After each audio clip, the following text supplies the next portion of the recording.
Big issues will be Ukraine and economic competitiveness. On Ukraine, foreign ministers agreed on Monday to this plan to jointly procure ammunition to give to Ukraine, but that still needs final sign-off from the prime ministers and presidents today. And the big question is whether Hungarian Prime Minister Viktor Orban, who does not think the EU should be helping Ukraine because he thinks that will prolong the war, whether he will oppose that. Now, Hungary is not participating in that joint procurement.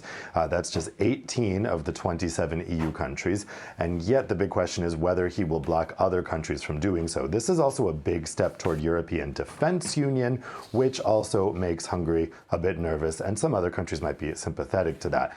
Then separately, we're going to have a discussion on the US Inflation Reduction Act and how the EU should respond. That act contains subsidies for clean tech and climate measures. Europe is, of course, glad that the US has finally passed some climate legislation. However, they're worried that the subsidies in the IRA are going to draw European companies away from Europe and toward the US. So they're going to continue discussions on maybe relaxing state aid, maybe establishing a big fund that European companies can draw from. But we're not expecting any decision on that today. That's going to be for the next European Council in June. What may be the most interesting thing to watch today is what's not on the agenda, which is this argument between France and Germany over the EU's planned ban on cars with combustion engines from 2035.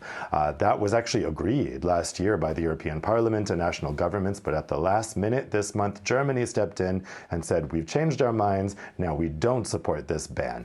So that is going to be a discussion that will take place at least between President Macron and German Chancellor Olaf Scholz. It may actually be brought up during the summit itself.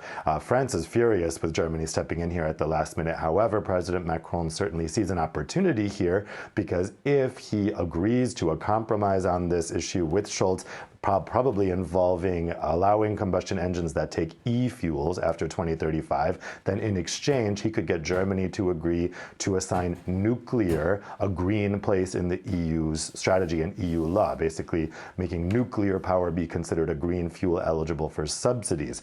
So that'll be a key thing to watch today, whether a compromise can be struck on combustion engines on one side and nuclear on the other. Of course, it would be another instance of France and Germany doing a deal among themselves, which probably will not make other EU countries very happy. Watch Italy's Giorgia Meloni on that, because she also is not happy about that combustion ban, but Italy doesn't have the votes in the council to block it.